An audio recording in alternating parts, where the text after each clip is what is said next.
So you know the first question. 0. What's the mic count? That's good. Got a few things that we're gonna tackle today. Glad that you're here. And this is, hive health this month is very important. We've been up on your Midas side and your mic count is low and bees are looking good, then this is a really exciting time of the year. And so there's lots to do. We're going to dive into that in just a minute, but first of all, we'll go through our officers and have reports. Our start with our treasurer. So for our accounts in our Alpine Bank, we have $4,152.98. And in PayPal, we have $237.97. There wasn't any bills that we had in this last month, but we do have an upcoming bill, which is paying our PO box. And so our total currently is sitting at $4,390.85. Questions on that? Secretary. Everything's good. I hope you're all getting the exciting newsletters. Thank you. And yeah, we appreciate the time that is spent putting together those things, make the meeting minutes and posting those. So thanks for doing that. That's appreciative. And our media officer. Nothing really new on my end, other than we're getting so many people think anything and everything is a bee. So I get tons and tons of calls, and it's fun. I guess it's education. Sometimes it's, oh man, not again, but it's still education. And then as for normally we've been doing the Q&A, the last two have been attended by a total of 2 people, me and Tracy. So I think for the rest of the year, we're going to suspend it till next spring unless people think they're going to have some really pending questions. Other than that, I don't have anything else going on right now. Doug put together a sign up for cutout and bumblebee recovery type of thing. And so those of you that signed up for that, thanks. Yeah. And we're gonna do a little better job in vetting those, making sure that even though we state that the people that are doing this are not affiliated with the club in any way, but this is just a connection point to give names and information. But still, we like to make sure the people that are doing that work are credible, honorable. Yeah, we did get one of those, because basically when they call and they're asking for that, I give them a link to, it is on their website underneath the swarm line. There's a subpage that has the spreadsheets with those names and numbers on it. Or if they request, I give them a direct link. And we did have somebody sign up on there because I had kind of opened it up to the general public. I had sent out this email, but long story short, maybe a little longer than the email. He went out there, opened the thing up, took the bees, promised he would do some stuff, didn't show back up, didn't come back in to actually close things back up.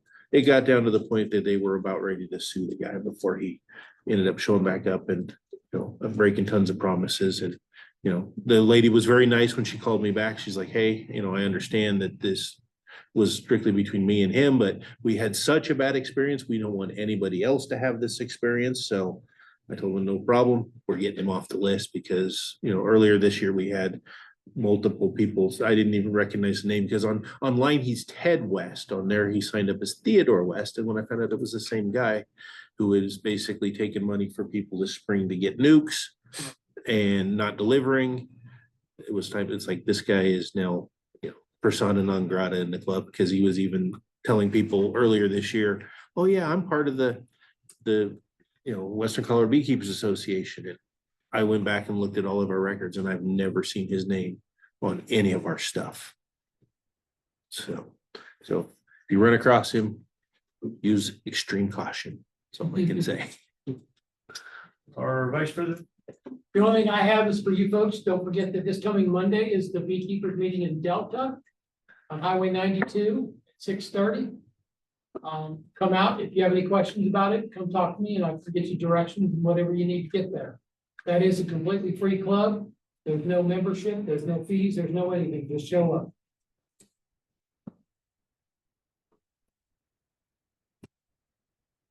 This month is our honey contest, tasting and event contest.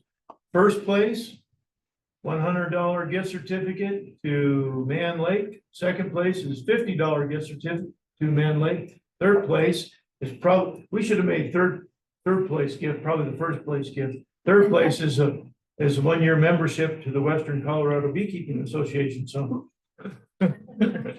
Anyway, so if you want to participate in that, at the end, come get a jar, take it with you. There's a couple of very specific things that I need to mention. The honey that you put in this jar for the contest must be something that came from your hive. Not a neighbor, not a friend. This is yours, okay? Your colony, your honey. So not the honey that you get from Kentucky Fried Chicken, okay? Right?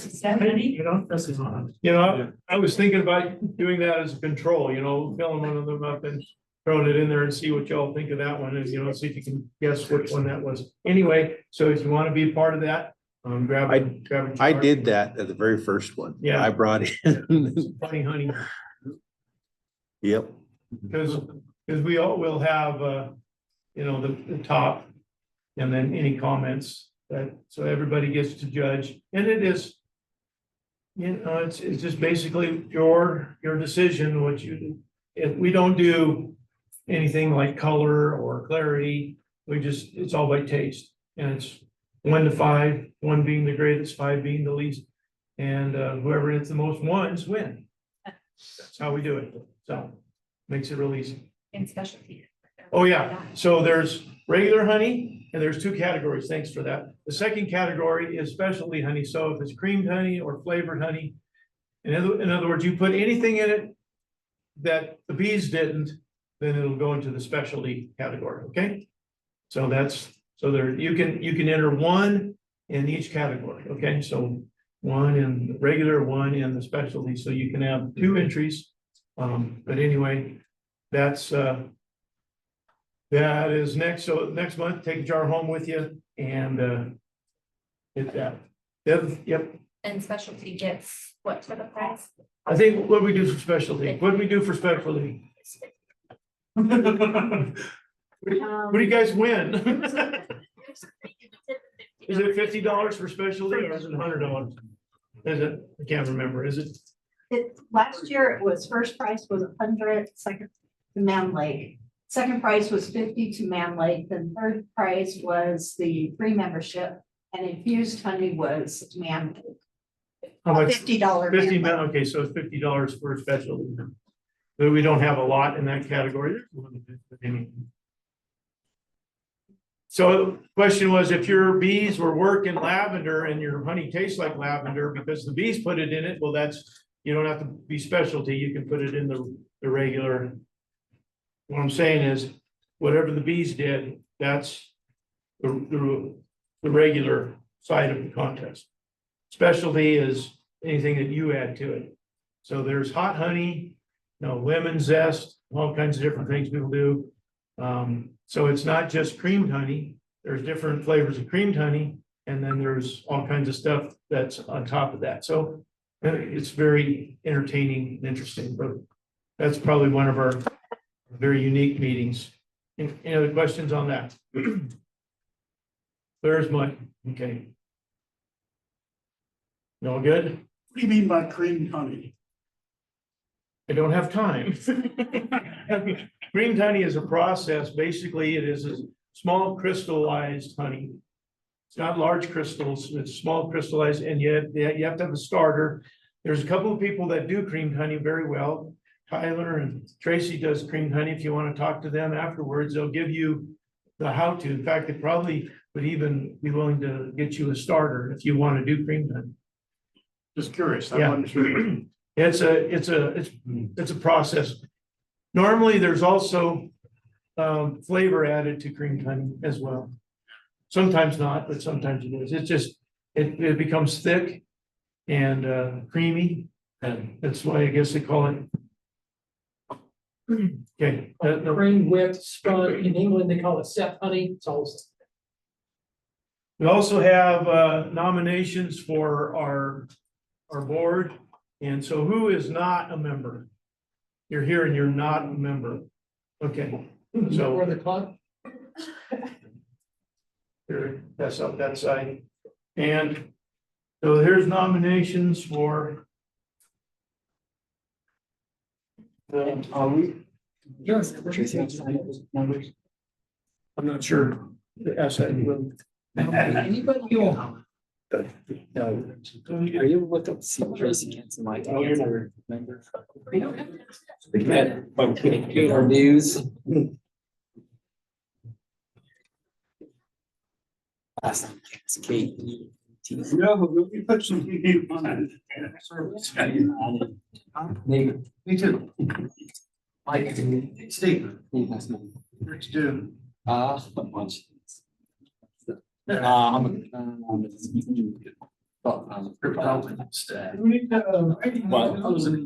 Okay. I worked on 30 years. Okay. Fix the new apples now.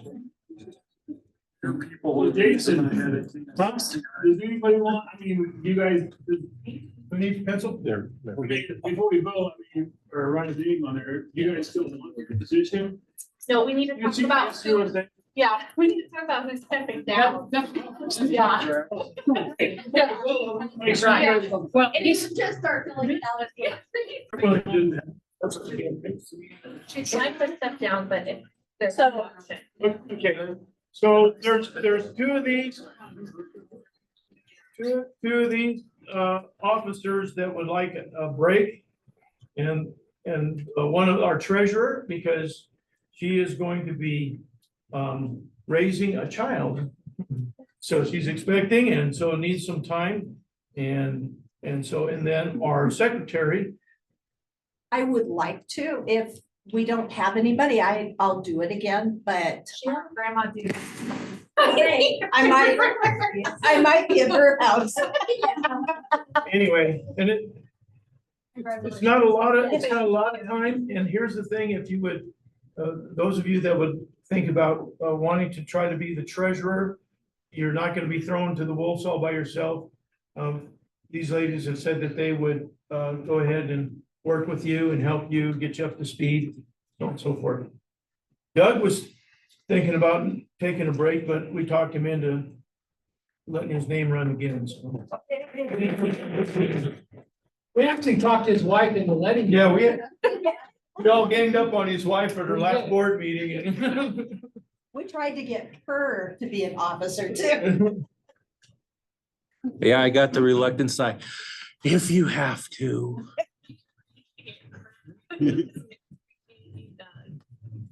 And so there is. Those two positions. You're not sure, you know. What are the time, like, Description. So, John, just first. so for the treasurer piece, like what I've been doing is that I record all of our expenses, and so I can walk whoever takes the position through like what our balance sheet looks like, and then what our profit and loss statement is for when it comes to tax time. We do have an individual who we've used the last couple of years who does our taxes, so I will have all of it up until the change in October done. So I can walk through what that'll look like, but so I manage the expenses and double check our bank accounts for any fraud. Make sure that any invoices that are paid and things like our prices and such are being distributed to the members that are. And then assisting when there is membership dues and people paying and making sure that's being tracked. And then I do a spreadsheet for the Colorado State Beekeepers Association, so that way our memberships get over there as well, for those that do a membership. And then just assisting where I can. which I have not been super great at lately, so thank you, Deb. Thank you. So that would be mine. It's not extremely time consuming. I think it's a little bit more during tax season. But because I have most of everything prepared, that you just follow the template and do it every quarter, it's super easy to get to have So you it. don't have to have like budgets on the computer or anything like that. You're not actually doing the QuickBooks. We thought about doing that, but I ended up creating a spreadsheet that was to track everything that put into my profit and loss statements that went to our accountant who does our taxes. So. You can nominate anybody you want. They don't have to accept. If they don't want to do it, they can say, no, I decline, that's fine. So if you think somebody would be good in a position, go ahead and write their name in here. If you would like to be the treasurer or that, just write your name on there.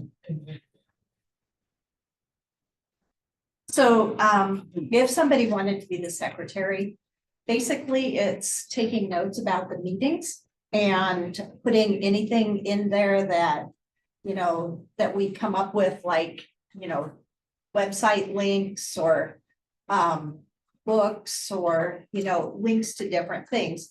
Doug also always puts it online also, but it's on there. I have an upcoming events, so things that are coming up that we do that I kind of track.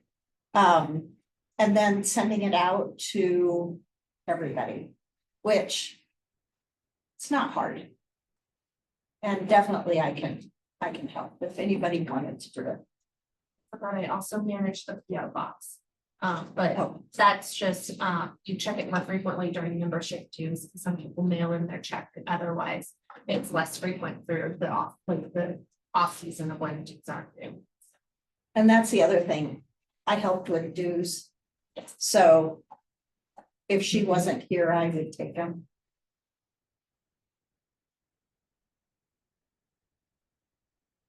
So then the other thing, you know, there is one additional meeting that we do. It's usually the fourth Thursday of the month. We do just a Zoom meeting with the board members to discuss what we're gonna do at the next meeting. It's before the email gets sent out, the invite that says what we're doing. That's, you know, what we discuss, so. Now, on the back side of that ballot, I forgot to put another position that we have had off and on, but that's an event coordinator. Molly was our event coordinator, but she is stepping down for health reasons. So if you would like to help out, we don't do a lot of events, but not to say that we wouldn't do some events. If we used to have, I think, 4 different events that we were a part of. Really, the only one event that we're currently connected to is the Palisade Beach Festival, or not Beach Festival, but the Honeybee Festival at the very beginning. So, and we have a presence there. But if event coordinator would also help us in schools. So we've had a lot of requests for someone to go into the schools for education. So this person will need to be able to interact with students and would be a good PR person. So if there's any of you would like to nominate yourself, that would be awesome too. Or if you want to throw somebody under the bus, that's okay as well. That one there is kind of wide open, where in the past, we've done a lot and kind of have wandered down to little or nothing, but that also is time consuming. So someone has a little bit of time and energy and some imagination, that would be a really good position to step into this. And an event could be, you know, coordinating a guest speaker, you know, if you have the time to reach out to all these different people. I know that the CSBA says that since we're part of them, that we just need to reach out to them and they will gladly send somebody over. We did that 2 years ago, and what was his name? Ron that came over, and that was, yeah, and then, yeah, KT, yeah, we've had a couple, and those were interesting to see how the other side of the mountain does things. everybody beekeeps different depending on your location. Beekeeping on the west slope is its own animal. There is no other place on the planet. And so we're different than anywhere else when it comes to humidity, elevation, precipitation, and fauna and foliage. There is. So the frustration is people will get information online. Well, this is what, this person is very successful and this is what I'm supposed to do. And I just did what they wanted me to do online. That might work in Florida, or Canada, wherever they're from, but it doesn't work so well here. And so that's why reaching out to fellow beekeepers here that have been beekeeping and successfully beekeeping in our climate and in our location is very paramount to your success. Anyway, everybody done with the nominations? Tracy and I'll pick those up if you are. Give my phone go back. Oh, you are.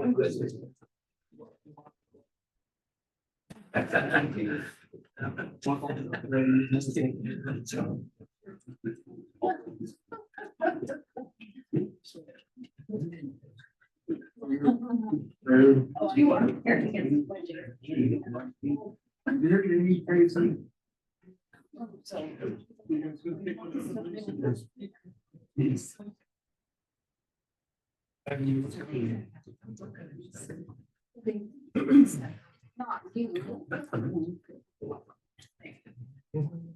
What do you say? So I guess. Okay.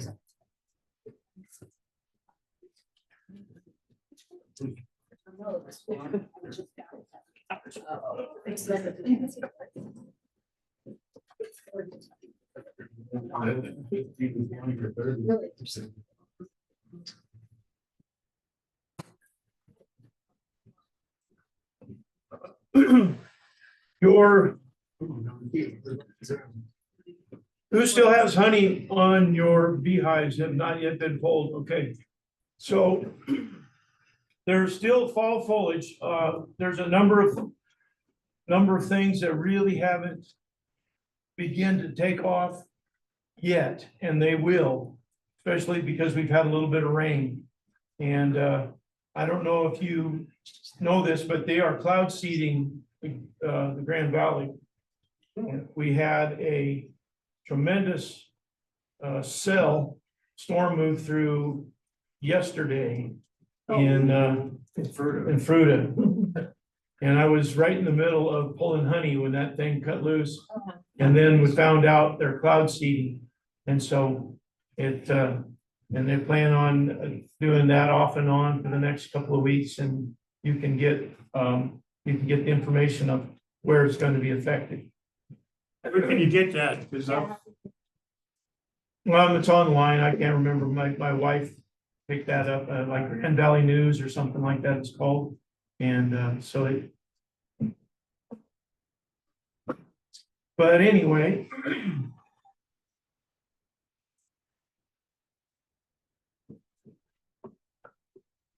When you pull your honey, and this is what I suggest you do, especially if you want to separate the summer honey it depends on when you put that super on.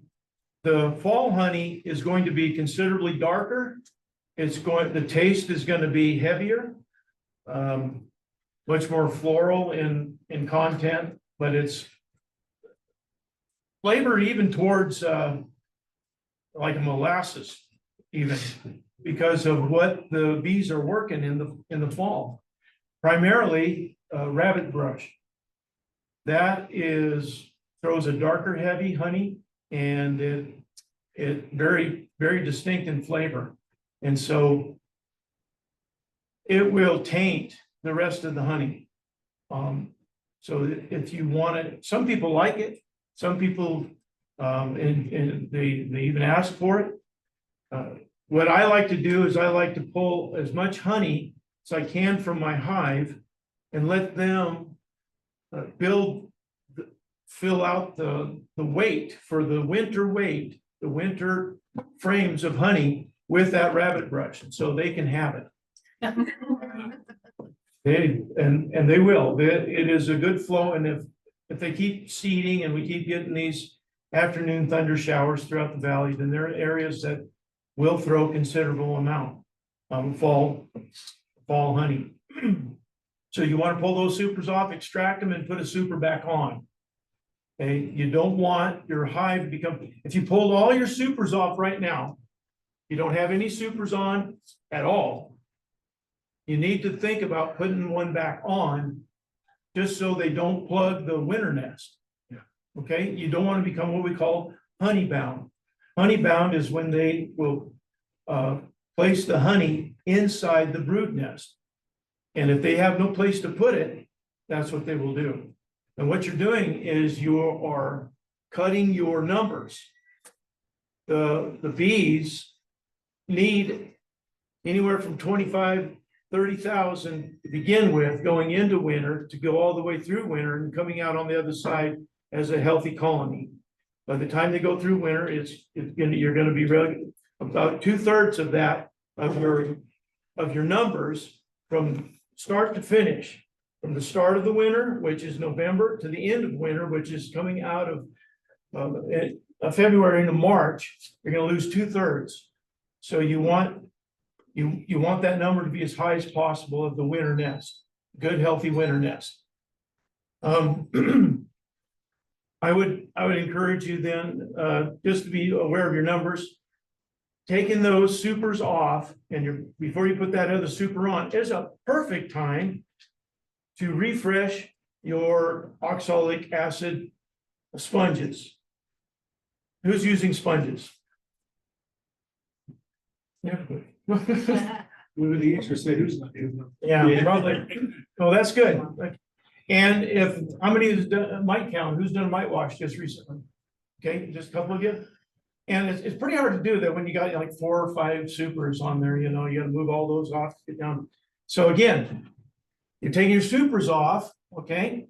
And that's a perfect time to refresh, because the last time you put them on was probably about 3 months ago.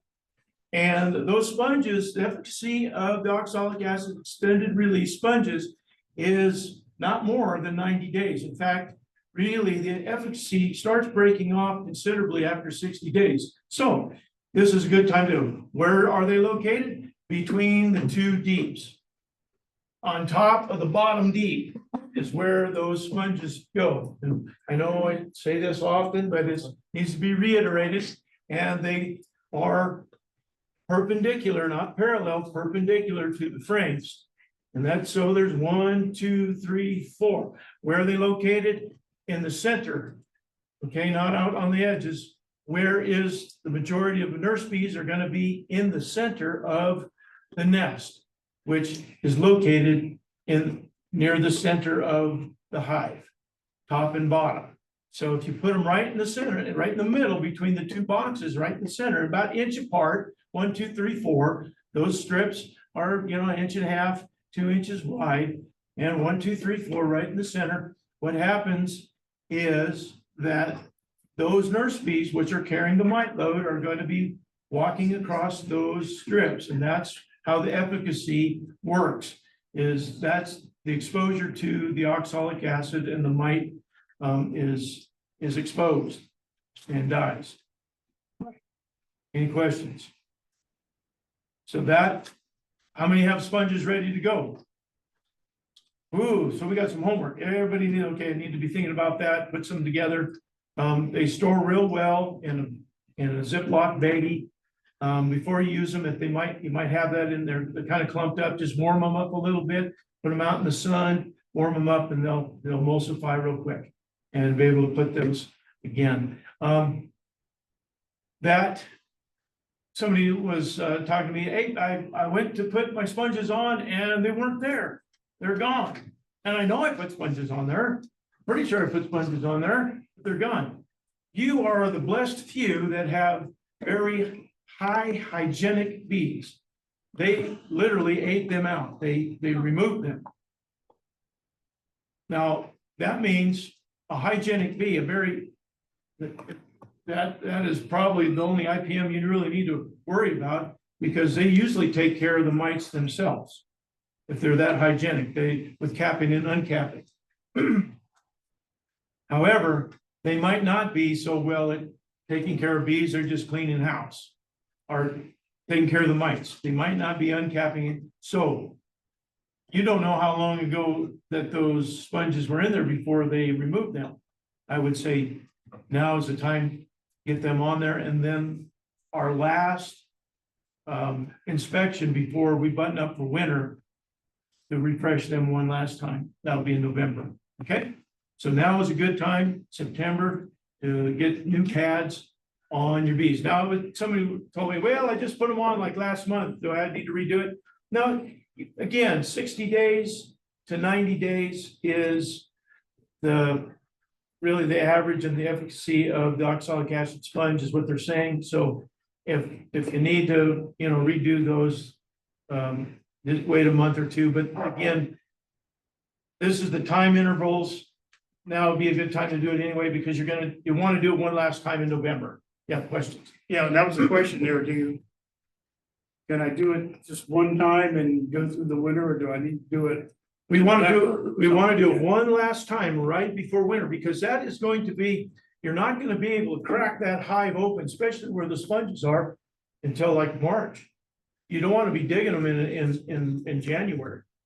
Right, Just, yeah, right. just That's tank why. them. So you got, that's November, December, January, and and we're really not going to get into them till, like I said, the end of February, are really where the warm days is above 50.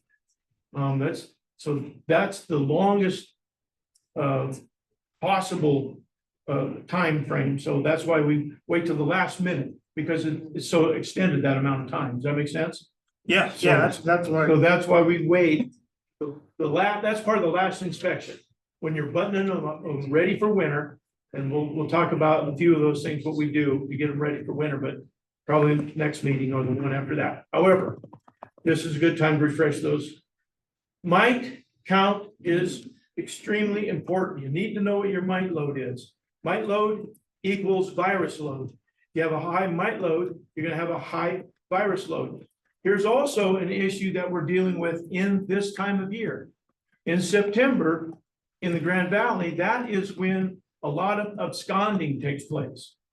You have many hives that have high mite loads, your neighbors, or feral colonies that have a high mite load, well, they abscond. Now, when the hive absconds, it's not like a swarm where all the bees go together. No, those bees leave and they go to individual hives, other hives, not just one or two, and they're usually up to 2 to 5 miles away from where they're at. So even though you don't see a neighbor, you say, I don't have any hives near me, none of my neighbors, it's not the neighbors that you got to worry about. It's the people that are, like I said, 1 mile, 2 miles away. And those bees absconding, they're gonna carry their mites, because when they leave, they take the mites with them, that the mites are taking a hitchhiker ride, and they go right into your colony. And so you might have an extremely low mite count right now, but then all of a sudden the mite load jumps up. Oxalic acid vapor, that is also a November treatment that is most efficacious. And the reason why is because, again, oxalic acid vapor does not penetrate the capped brood, where vast majority of mites are going to be in your colony. There's phoretic mites that are wandering around, that are hitching rides on the nurse bees, but most of them are being produced in the larvae under the capped brood, the cap. So oxalic acid does not penetrate. There's a few things that do. And those of you that are thinking, well, I have a high mite load, and I know that oxalic acid sponges are not a quick mite kill. They're not. It's a slow, extended. That's why they call it extended. Does not kill the mites quickly.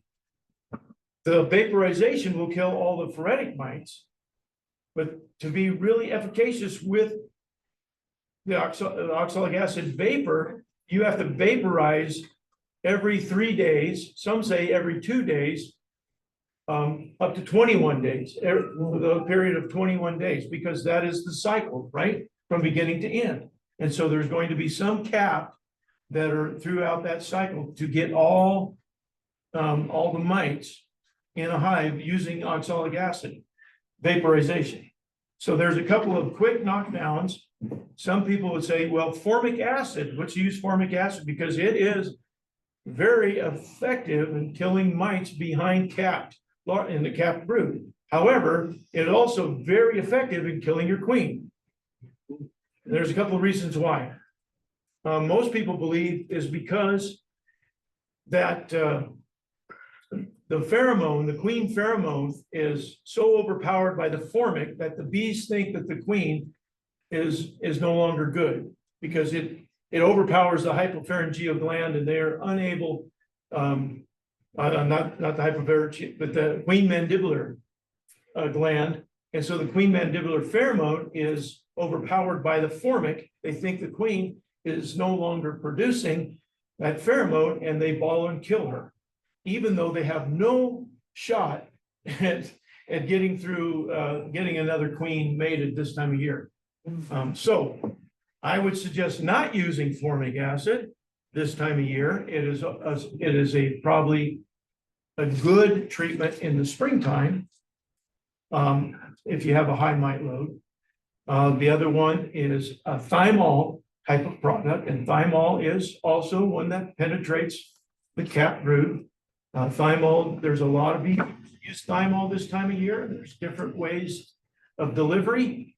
I would say if you're thinking about using thymol, make sure you follow the directions that are listed on that product. And again, I would not entertain that unless you are having, like if you're in a mite wash, you have 5, 6, 8, and they're thinking, man, I need to get rid of some mites. I got a heavy mite load. Because this group of bees, these nurse bees right now, are going to be the ones that are raising the winter nest. The winter nest is beginning to be raised and are hatching. The winter nest hatches in near the middle or the end of October in the Grand Valley. That's when the winter nest is really emerging. So that would be in and through the beginning as they start laying, and the queen's laying that right now, and they're moving into the end of September. That is, the winter nest is being produced right now. High mite load, sick bees raise sick bees. So if your bees don't look really good, even though there's numbers will fool you. You might have a lot of numbers right now, but that doesn't mean that hive is healthy. All that means is you just got a whole bunch of bees that are going to be dying. That's all. Because your workforce is dying off right now. How many have seen drones being kicked out? You're watching you go and see the drones. You literally watch your hive and watch the bees. Not only all of a sudden, all these drones are starting to come out, and then the guard bees won't let them back in. And that takes place this time of year too, because, well, there's no need for drones right now. So the drones that are being hatched right now, there's very little mating that's taking place from here on out. That means that they are in that, and I was watching that in the yard, I've seen a lot of drones on the ground, dead drones on the ground, and they're even pulling out drone larvae. Some of them are. And that means that they are preparing winter nest already. That's what that means. That's part of that preparation. Any questions so far? Yes, no? Okay. The winter nest, and that's what's going to carry you. That's how you're going to be successful. But you got to really watch your mite load. And if you don't know what that one answer that frustrates me more than any other answer is, well, I didn't think I had mites because I couldn't see them. Did you do a mite wash? What's a mite wash? And so, well, I didn't see mites. If you actually see mites on the bees, you got a huge problem. And because where does the mite feed on the bee? Anybody know? Okay, the easiest way to put this is that bees are segmented. Okay, and they have these flaps that go over the segments. And under the third segment, usually the third and fourth segment, that's where the mite on the belly side burrows underneath the segment. And so even if you're not gonna see them, basically on the underside, and the only part of that mite that's gonna be sticking out is maybe 1/3 of that mite. And so it's very, very difficult the only time you see a mite is that they're riding on a bee on the backside, and that means you got a boatload of mites. And you're not gonna see a mite feeding. And that's why we use alcohol wash or the detergent wash, because that loosens the mite from the bee, falls down the bottom of the cup, and then you can count how many. Again, you use a half a cup. How many have an idea on how to do, y'all know how to do white mite wash? I know I beat this drum a lot. I know that. But I want you to be successful. I want you to make, and it's kind of putting myself out of the nook business, but that's okay. Okay, I could sell as many nooks as I could produce to a couple of big growers. And so that's not an issue there. I would prefer that you all overwinter. And the only thing that you ever need to do is buy a queen or two because you're doing splits. Right on. And on, okay.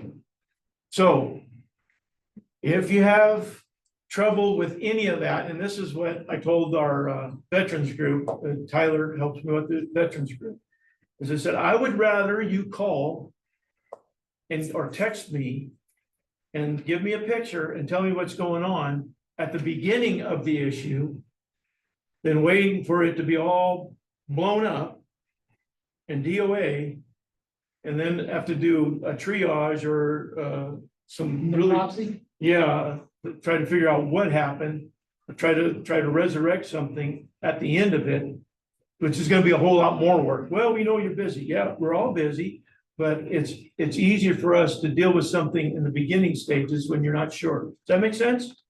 So, and that's part of the club. The club is, and there's a lot of beekeepers in this room that are very seasoned, very knowledgeable. They've been doing this a while. They've seen a lot of stuff.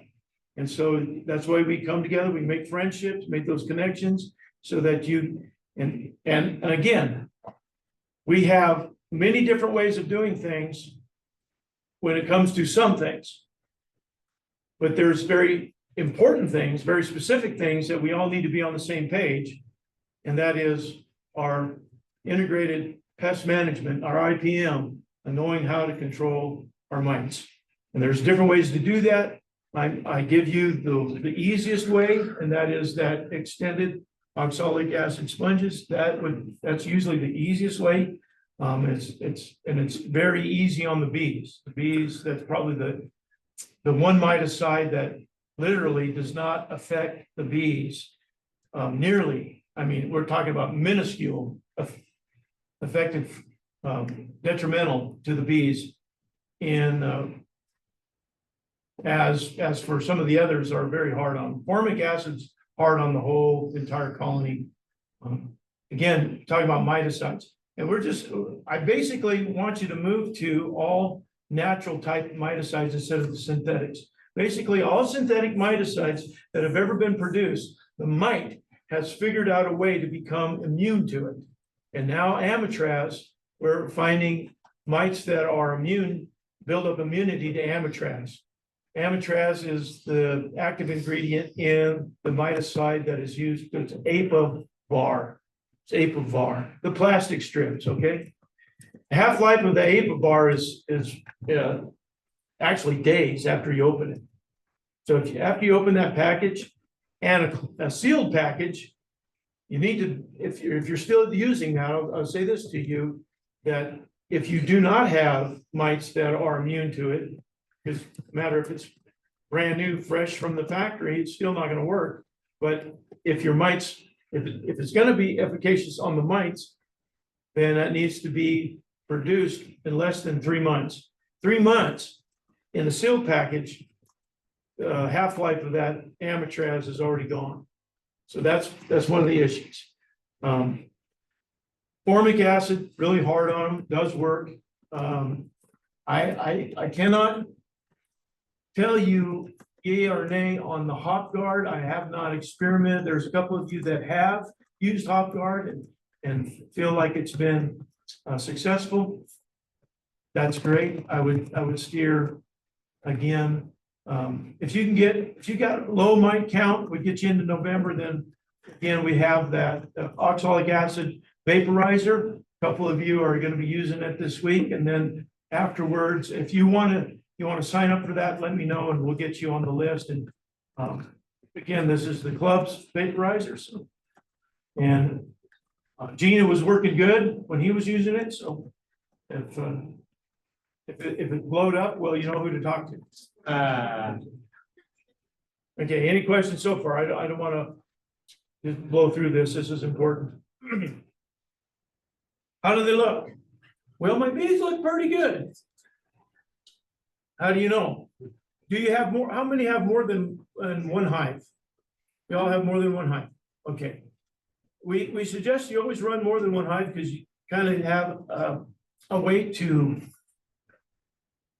look at one versus the other and compare them. So the comparison is, well, this one looks great. How many have hives that didn't do so well this year? Right next to hives that were just knocking it out of the park. Same yard next to each other. One was, you got 4 boxes on top of honey, and the other one is barely out of a single. Right?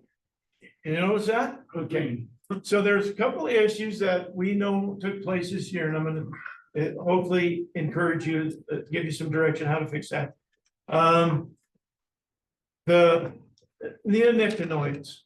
Neonics are showing up in a lot of different issues in a lot of different places. Neonics are a huge issue in the Grand Valley. There's a number of growers that are using neonicotinoids. And somebody saying, y'all know what neonics are? Who does not have an idea what neonics? Neonicotinoid is a pesticide that is systemic. That means it is in the plant, inside the plant. So everything that plant produces has pesticide in it. Pollen, the nectar, everything that comes out of that plant has pesticide.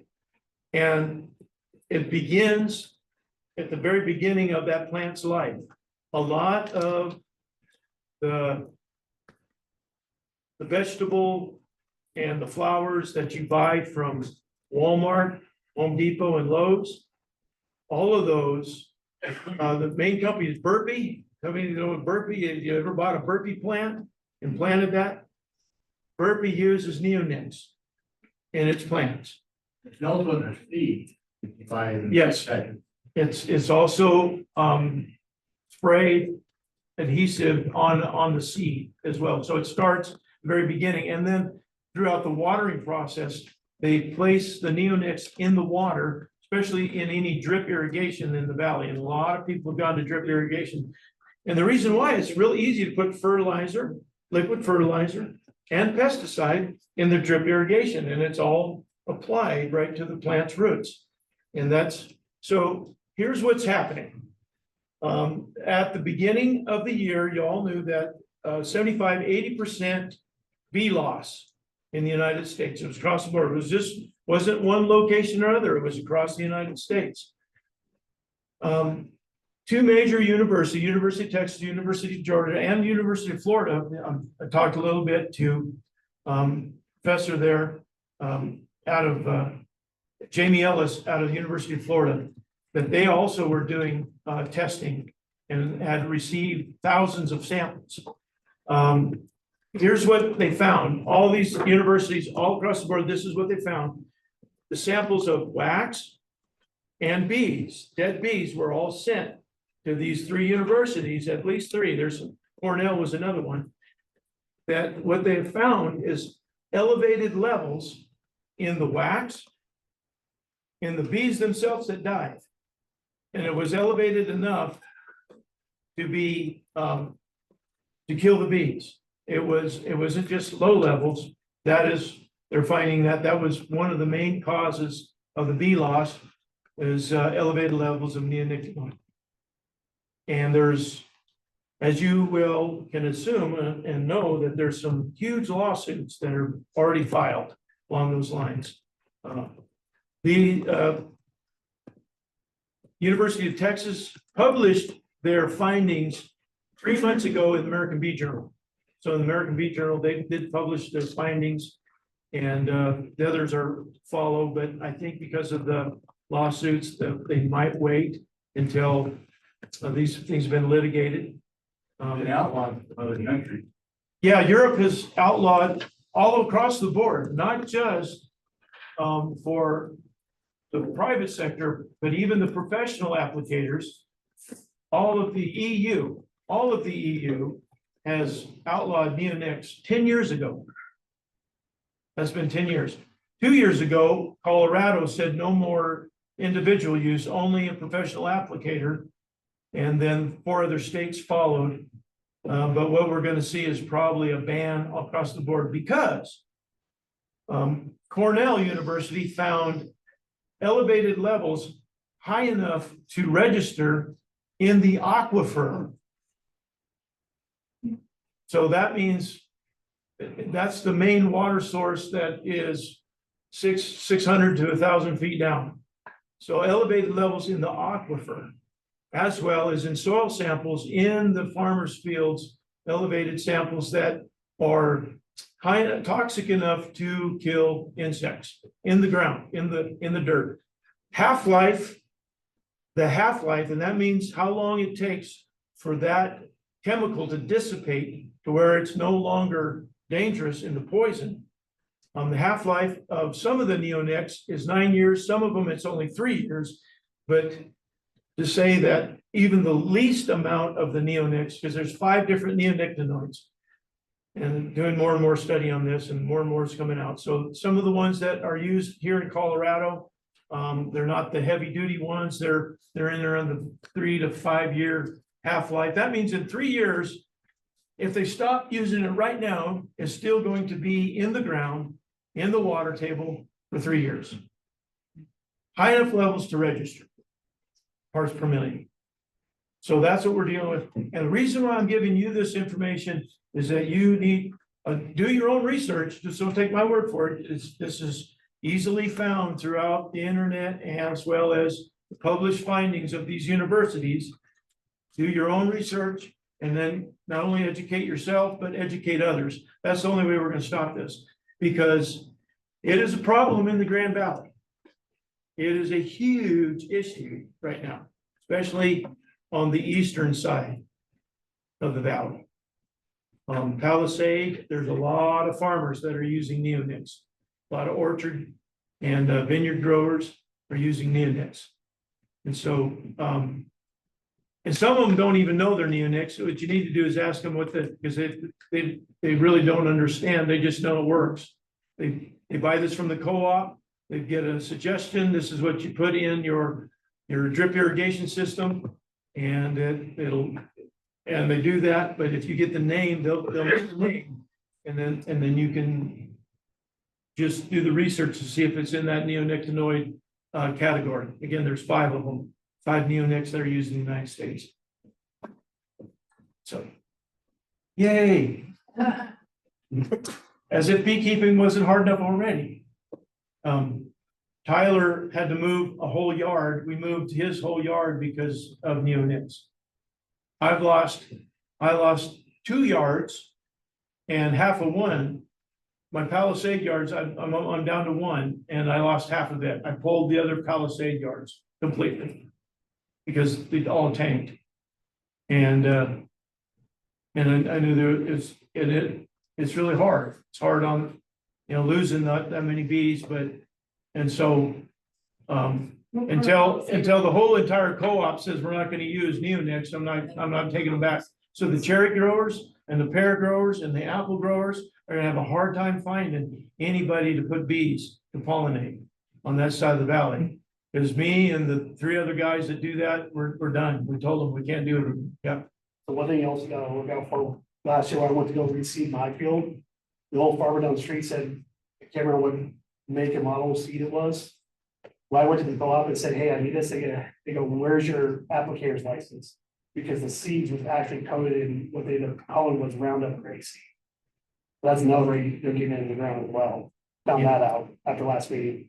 So they go with that, but Yeah, that's another so thing, it's not just the spray, they actually coat the seeds in it as well. That's how they get around it as well. the coat the seed and as well as the Yeah, induction in the, and it's not something that has to be sprayed on by crop duster. In fact, it's more efficacious if because it's got to go through the root system. So they'll put it on in the irrigation. And it's really easy it's so very easy to do that. And so, it's giving you that information. So now you know, how many have bees close to Palisades, that end of the valley? Okay. So that's, yeah.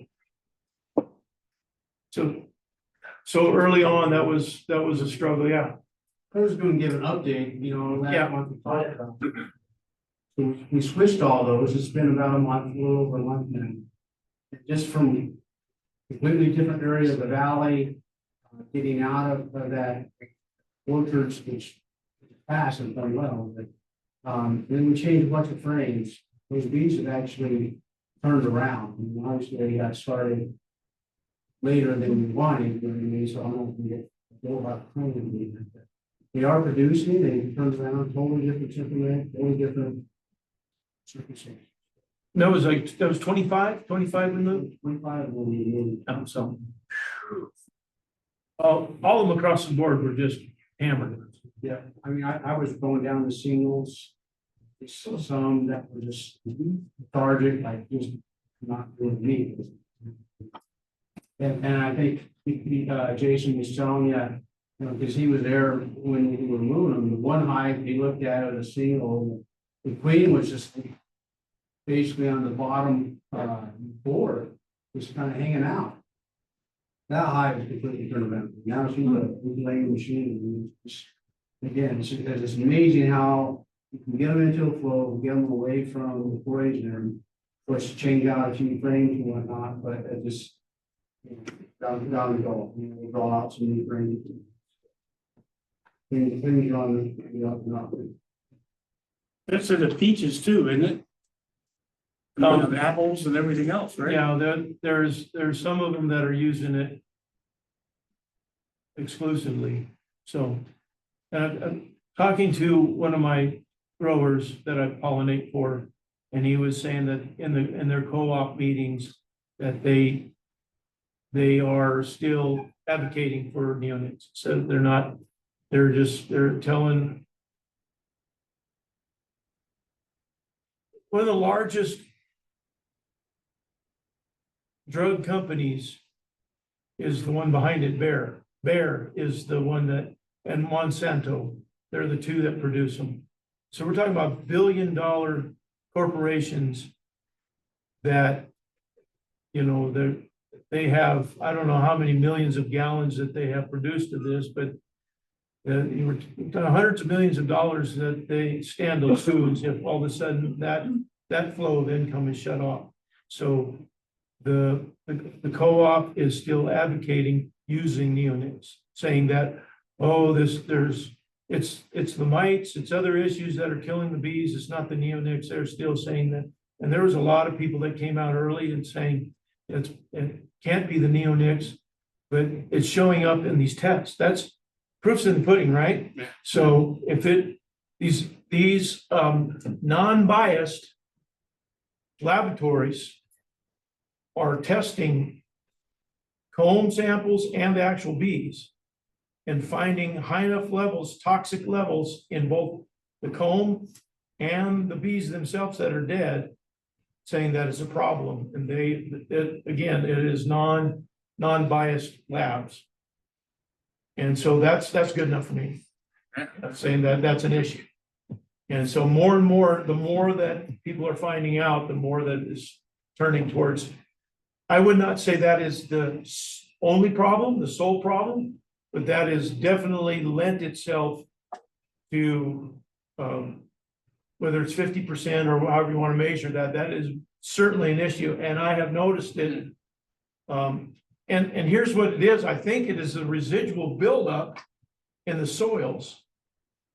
So where what they're putting on right now might not be, in that application in itself, might not have enough toxicity to be a problem, but the residual building up in the soil that that plant or that tree or that vine is bringing into the plant, now it is all of a sudden a problem. Now it is that poison level, toxicity enough to kill. So, And it's in the fruit too? that you yeah, eat? it is measurable, but see, there are so many things that they can get away with because there's thresholds. So long as they stay below a threshold. It's like, you can have, these huge companies that sell, let's say, lettuce. You can have so many cockroaches, it just can't go above the level. Yeah. It's not like they're gone completely, it just didn't go over the level to be, a problem. So, and that's everything in our food, everything is like that. There is, like, Dogs for human feces and food too. I was trying to use something nice. Well, look at the food, it's disgusting. It's. Yes, it is. Yeah. Like you go down the rabbit hole, oh, yeah. Like That's mostly because of you. processed hamburger, we won't even talk about that, okay. Anyway. So then, and I think that's the residuals, and that's my own opinion, I could be totally wrong, and next month I might have some better information, but that's kind of what we're leaning towards right now, is saying that's why it is a problem, is because of the buildup of the residuals. And that's in your comb, and that's why you've heard me, change out your comb. If you got black, ugly, dark comb, why? Here's the key. If there is any cell that is propolized, any cell at all, I used to say, if you got, like a little band down here and they're starting to propolize it, you probably ought to think about getting rid.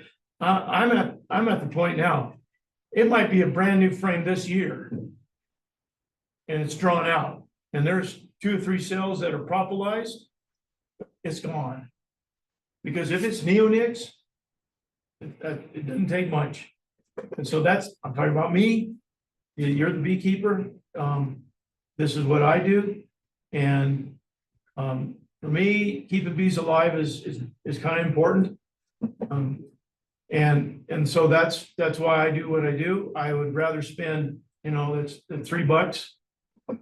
And I don't have to spend $200 for brand new colonies. So if 2, 3 hives, go through those. If you got nooks from me, those frames are at least 3 years old. Because I'm on a 3-year turnaround, so, but some of them might be a little bit older. So those would be some frames that you originally got from me in that nook. You might want to pull those out. You might want to trade those out. Look at them. That would be part of this. Because you do have a flow, and it's real easy for them to draw comb in a flow. If there's any kind of honey flow, that they draw frames a whole lot easier than sugar water, but they can do it with sugar water. So look at the frames. Well, this frame has got some propolized comb, but man, it's half full of brood. Here's how you deal with that. Okay. So if you got frames and you don't want to lose that brood, I wouldn't either. I would take that frame and make sure the queen's in the bottom box. This is the frame of brood. I'm going to put a queen excluder, make sure she's in the bottom box. And you can do that by shaking all the beads, one by one. You can do that, or brush them gently. The best way to do it is find the queen, make sure she's in the bottom box. Take that frame of brood, make sure you put it in the middle. Don't put that frame of brood on the outside. You don't want to chill it. We get some cold nights, and that can chill. If that frame of brood is on the outside frame, you can chill that brood real easy. So you want to keep it in the center. Queen excluder. And all those frames that you want to cull, that you want to get rid of. in 2 weeks, they're gonna be all hatched out. After they're capped, you got usually, 10 days and they're gonna be hatched out. So week and a half and at the longest. And then you can get rid of it. No big issue because the queen, she's not gonna lay him back in there, right? She's down below. But this is very important. Once you do that, make sure you remove that excluder. Don't leave that excluder on during the winter. That's a good way to kill the queen. Here's what happens is they run out of food down below, where are they going? They're gonna go to the food up above. Where's the queen? By herself in the bottom box. So that has happened a lot of times, and people forget they've excluded a box and that queen gets stuck down below. So don't leave excluders on during the winter, right? Okay, so anyway, you got, that's one way that you can still have your bees, they hatch out, and you still call that frame. It's not color of the frame, white, yellow, or black. I used to say you just wait for black, that really dark, and then cull it. Right now, I'm just looking at prophylized. If they don't, What about like that frame there? Foundation. oh, the foundation, Foundation is black, yet yellow or white. I like black because it's easier for me to see eggs. I can see eggs, a white egg on a black background. Yellow is really hard, white is impossible. In fact, there's only a couple of companies anymore that even sell white. Some people like the yellow just because it, looks more appetizing. I tell you, the bees don't care. I know that for a fact. They're in the dark anyway. That's the only reason why I use black, Gene. That's the only reason. Okay, so when we're trading out frames, so, because I've got some really gnarly Yeah. black stuff. So how do I do it? Like so if there's brood in it, I can do it up there, but does it matter how I do it down below? Where I put the new frames? Oh, where you want to put the new frames? Normally, I'll put a brand new frame on the outside in this time of year. Okay, I'll put it on the outside. I want them to go ahead and get to it eventually. But this time of year, when there's iffy on the nectar coming in, I don't want that to be an issue. If I put this in the middle, I'm gonna interrupt the flow of the hive when it comes to raising brood. okay, At the very least, I'll put it on the brood and the honey frames. Usually the first two, right? First two are gonna be honey, right? Okay, the third one in may be brood. Might still be half brood, half honey. Well, I'll put that brand new frame at the very least right there. Okay, they'll draw it out quicker. But and the reason why I do that this time of year is just because I don't want to interrupt the last few issues of flow, as well as I don't want them to really mess with those resources, drawing out a frame of comb when they need to be putting those resources into raising brood. I want them to continue that flow of raising brood. So that's why I put it there. Now, it may or may not get drawn out before the winter, but I promise you, a blank frame is a whole lot easier on them than a frame full of neonics that they're crossing, and all I have to do is uncap one of those sealed caps of nectar that has neonics in it, or sealed cap of, or pull out some bee bread and then boom, they're done. so like normally, that one that's really gnarly, that's like number 5 in. Yeah, So right in if the I middle. take that one out, then move the other ones in, Yeah. and, okay, got it, Yep, that's good, yep. makes sense. So if there's little or no brood in it, if they're just brand new eggs and they haven't hatched yet, I'll toss that one right now. Because eggs only she'll lay back in a day, that frame of eggs. I haven't lost much. And the queen is not, you know, a good mated queen is good for 2 years. In the valley, if you're not pollinating and you're not migratory beekeeper, then a good queen is 3 years. But we burn our queens up. And if you did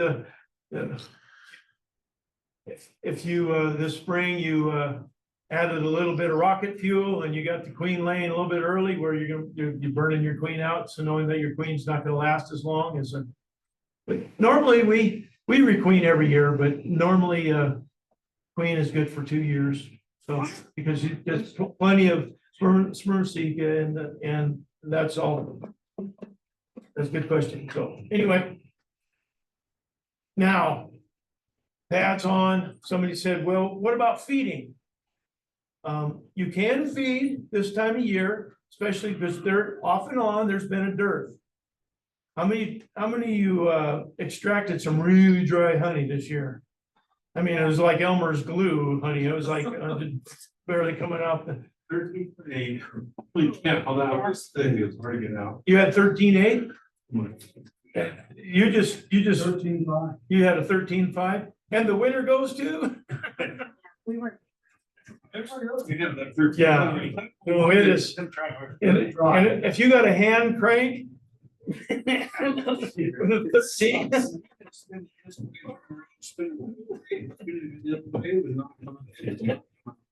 No. Okay, sorry. It's only funny because I remember the day.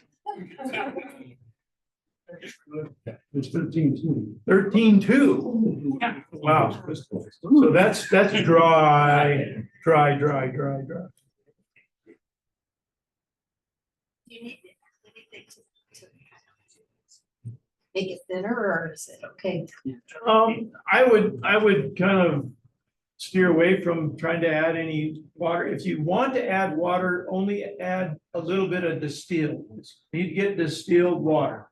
Okay, so use tap water. You just get some distilled water and then be very conscious about your level. You don't want to go over 17% of water content. Can you jump in there? I had one a couple of years ago that was down like that, 13.2, and I put 1 cup of distilled water in a 5-gallon bucket. And it brought it up just fine. Just to let you know about which, if you want to raise it, how much to put in there. A whole 5-gallon bucket, I put 1 cup in it. So just be very careful if you have less than a 5-gallon bucket. Be very careful how much you put in there to try to raise it. If you're wondering how we measure that honey, it's called a refractometer. For those of you that don't have a refractometer, they're pretty inexpensive. You can buy, you pick one $50 online. Yeah, you get them cheaper, but I don't know how accurate they are. Anyway, so the magic number is 17. Keep it under 17. Unless you're trying to make some meat or you want to blow lids off. So. Easy to do. So once you get your honey off, so this is September's what you need to be doing right now. September, getting the honey off, giving them an empty box. So not empty like blank frame. Extract your honey and then put that extracted frame, the box, back on the hive. Now there's a couple of tricks that you can use. If you just set that box out on its own and just let them rob it out, you can do that. They'll rob it out and they usually tear the snot out of it. And so it's a lot harder on the comb than if you put it back on the hive. If you put it on the hive, it's theirs. And they'll fix it. They'll repair it.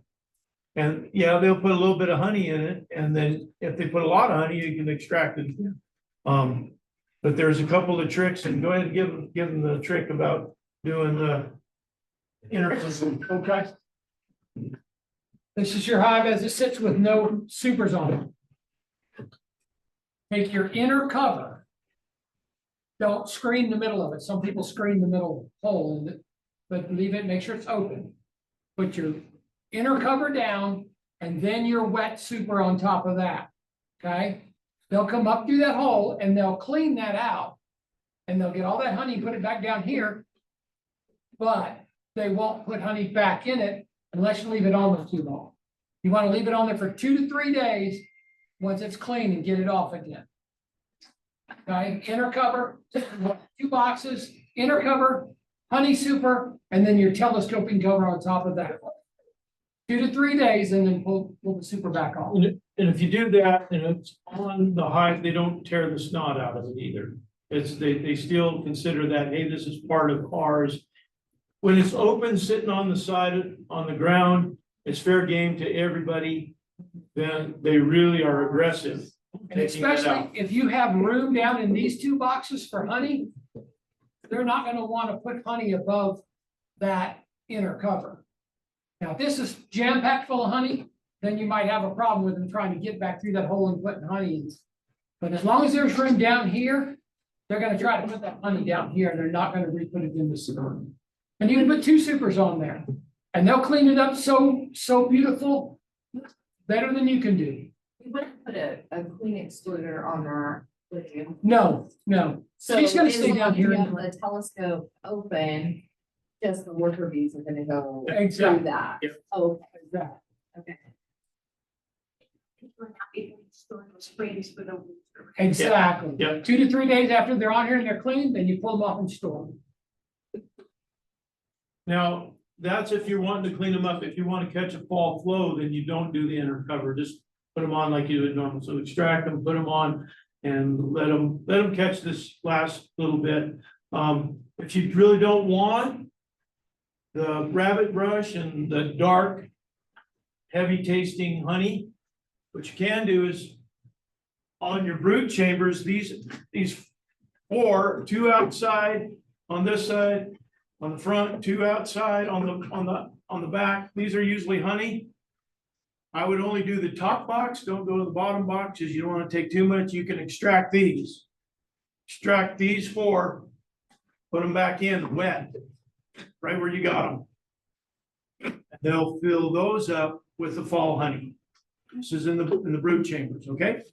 So you're taking those 4. Sometimes it's the 3rd one in there too, if it's the 3rd one in, but I'd be really reluctant of taking too much. Because if we don't get a good fall flow, then you're gonna be feeding. But honey is a lot more expensive, especially if you're selling honey. It's easier to make more money on honey than it is buying sugar. So the bottom box is usually gonna be that older honey anyway. So that's, you do that, they'll fill those up, especially if they're wet. They'll clean them up, fill them up with the fall flow. We still have, if you're around a hay field, they're letting this one go. This is the last cutting. You're gonna see the farmers will let this one go for 2-3 weeks. Depends on the farmer. And so this is gonna be a really good year because and you see purple out on that hay, bees will be working at making you some honey. Yep. With the 2 brood boxes, if you have 4 on the top that are open, then you can consider it all not honey bound, even though the bottom box is honey bound. If you got a, that's a great question. Thank you. If your bottom box is honey bound, you need to flip boxes. Take this, which is not honey bound, taking your honey bound box, put it on top, extract the 4 center ones. 4 center ones, extract them, get them open. And then extract them, 4 center ones, at least 4. Extract those, set them back in. Oh, the honey. Extract. Yeah, extract the honey. You said it's honey bound. That means they're not laying at all. Well, there's brood down there, but the honey goes clear to the edges too, so there's no open comb on the bottom. If that makes sense. Okay, when we're talking about honey bound, that means they've taken the entire brood chamber and And soon as that bee hatches, they're putting honey in that cell. Bee hatches, they put honey in the cell. Bee hatches until all that's left is honey. There is no brood, no place to, it's all honey. That's honey bound. So if you are honey bound, and that oftentimes happens. In fact, I've had to deal with that just recently. So the bottom box was honey bound. They were in a heavy flow. They were coming in. And as soon as they came in, they were offloading to the other bee, and they weren't going up because they were plugged up here. And so they started plugging the bottom box. So the natural flow is brood down here, but it's honey bound down here now. So that's what I'm saying. I'm gonna swap those boxes and force them, because it's really hard for a queen to lay down. She always wants to go up and lay unless there's no room. And she'll lay up here first and then she'll start moving down here. So I'm gonna force her down. Boom, she's down. And now this box of honey bound, and this is nothing but honey. She needs 4 frames in the center to lay. So I'm gonna give her 4 empty frames. And the easiest way to do that, extract those 4. Take those wet supers, those wet frames, deep, put them right back in the middle. I had a misconception what honey down. Okay, Now I know. okay. This might depend on our temperatures, but when will you take, if the bottom of the brood or they're full, you need to give them some room, with the super from now until like the next month, but when do we take that super off? It's really indicative of the flow. Okay. When the flow is gonna be over.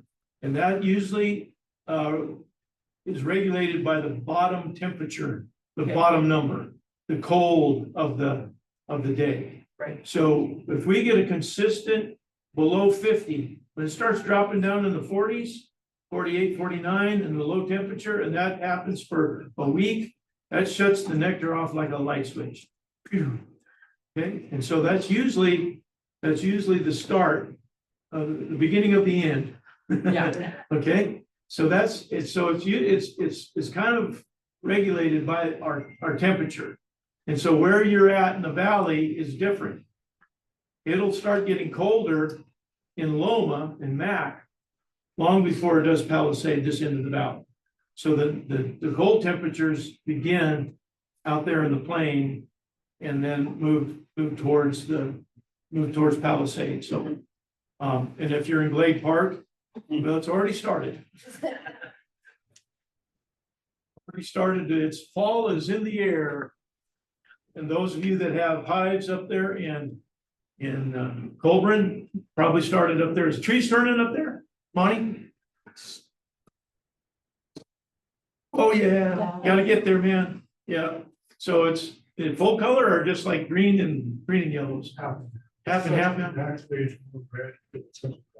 Yeah, that's my favorite, man. I love the reds. Yeah. Monty has hives up there above Colburn, so he's kind of our weatherman up there. So it usually, after that starts turning, we have 2-3 weeks down here, then it starts, so. That's kind of what it is, but it's been dry, so. Dry years, the nectar sources don't last as long, so, and does that help? Does that kind of give you? That's what I'm. That's just be watching them. You can tell when they're quitting and they're slowing down. Usually you'll catch a little bit. It's not, don't expect I'm gonna get a full box of honey, okay, on the fall flow. You'll catch a little bit. But the best way, if you really don't want that honey, do what I said, pull out of your two brood chambers, pull a frame or 2 out the sides, extract those, let them fill that up with the fall honey. Because they're happy with it. Very good. You want to go this and see if anybody wants to decline their nomination? We have quite a few. Good. Okay, well, we can, yeah, you did Yeah, that. we did that while you were talking. We can now, Okay. or we can contact him individually. What? Yeah, probably. Okay, individually. Or, you know, that way, if you don't want to be put on the spot in front of everybody. I don't care, and then if you don't mind saying, you care to who, don't matter to me. But we're just gonna talk to you individually, but if you would. You don't mind saying, hey. Go ahead. Okay. We have two nominations for president. One is Jason. And the other one is me, and I decline. That was easy. Yes, that one was easy. Vice president is the hardest. There's 1, 2, 3, there's 5 different people that have been nominated for vice president. Me, I accept the nomination. Tyler Tobias. You accept it? Andrew? No. No.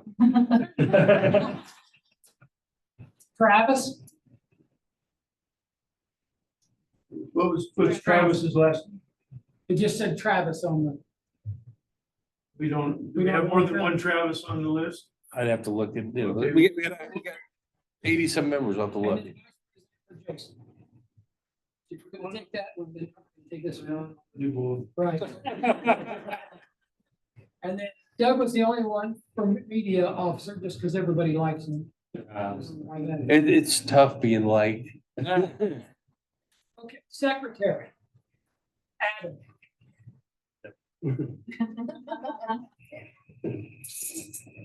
Sheila Tees.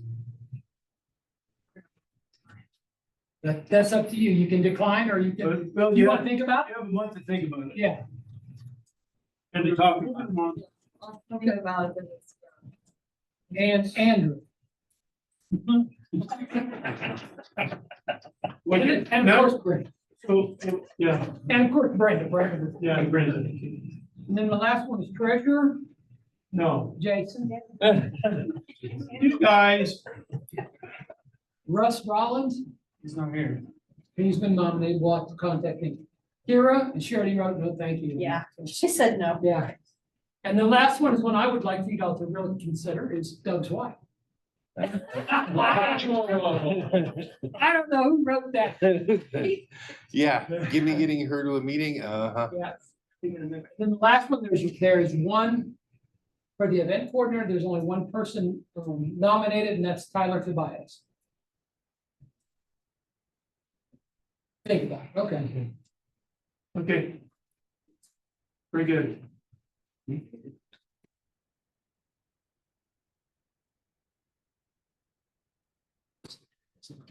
So we'll present those names for election next month.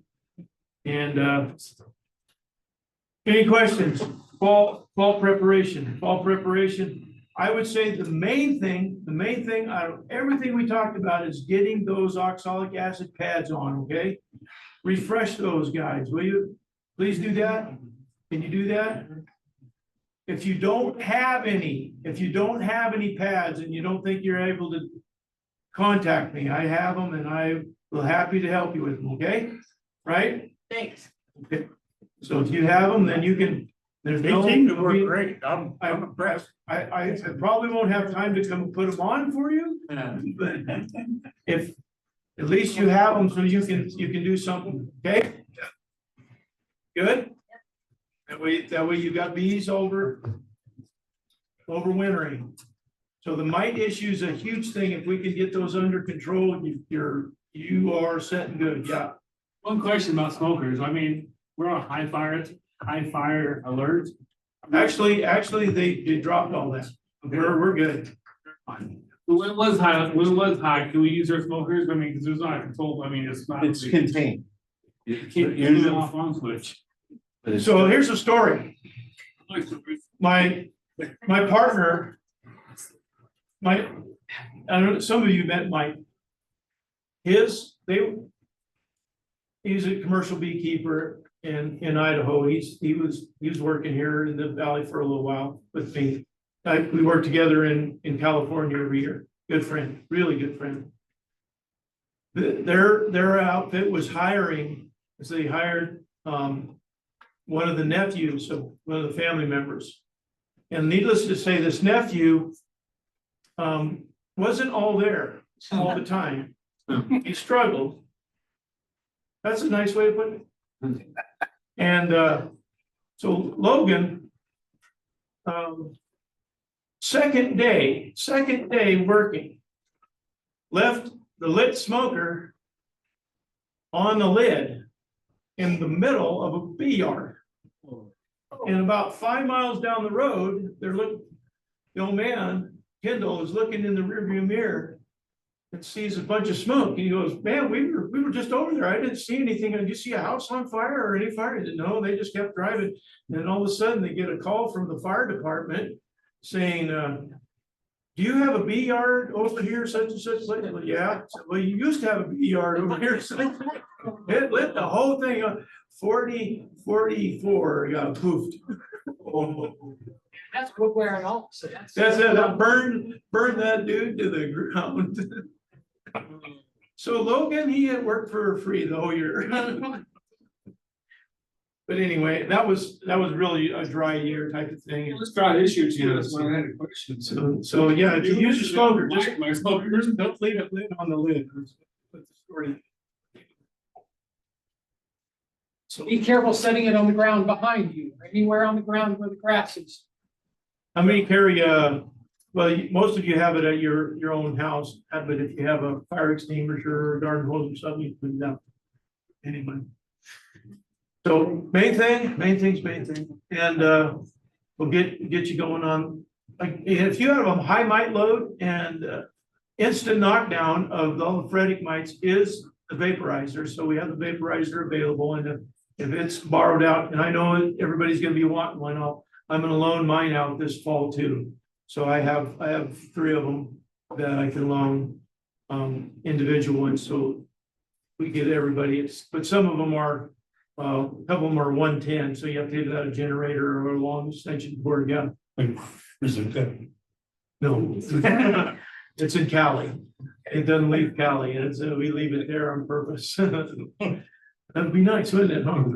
Yeah, well, yours will be introduced to the bazooka again this year. So. Is there one you recommend machine for vaporizing? ProVap 110. And if you want to use, ProVap now makes a battery operated one. The Milwaukee batteries last longer than the DeWalt. My partner had a DeWalt, mine's Milwaukee, and it seemed like I could go like 3 or 4 more hives, but if you only have a dozen hives, you know. How long does that battery last? The battery will last. Or it depends on how far apart your stuff is. Okay. It takes, once it heats up, it takes about 3 or 4 minutes for it to come to temperature. Yeah. With the oxalic acid in it, set it in there, hit the button, and it'll take less than 5 minutes for it to service the hive and vaporize. And then you can just move to the next one, have your charge and go. It'll do 5, 6 hives on the good battery. I have a whole smear of Milwaukee tools. So when I'm doing it, I have an extra battery handy. Okay. So the battery is in there with the charger, so Yeah. that's. And if you charge it, make sure it's fully charged before you go to use it. Gets to a point in the end of the season, like maybe like October 15th or something in there. And I can get the vaporizer, everybody wants to give me a list. I can make a round all day long and just go around and do everybody's hive for them. Here you go. If they want to, hold me in, I can just, because I can have extra batteries. I mean, I can just come over there and do 4 or 5 hives for you, or 1 hive, and then go over here and do another. So Gene, if you are gonna do that, I got another battery operated one myself. I'll just loan that and to the club too, and then if you're gonna do that, then you know, 2 at a time and you knock them out. We can discuss that next meeting and make a list. I'm willing to Thank do you. that, take 1 or 2 days of my time That's very generous of you, thank you.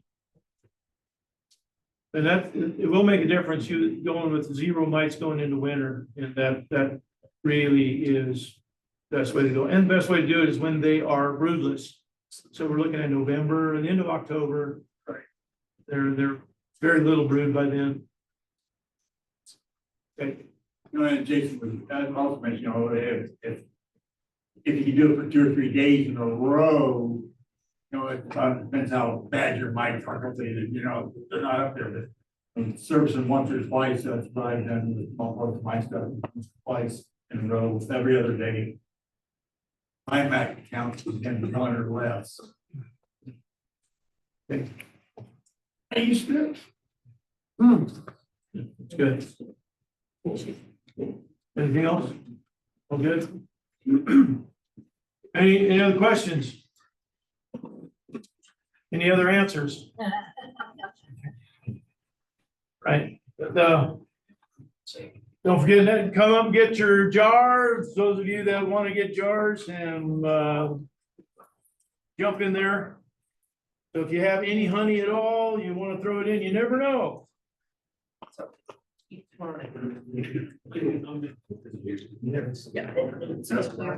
Hey, got your message, man, I've been. Here's one. I don't have time to buy. And I've got lots of time.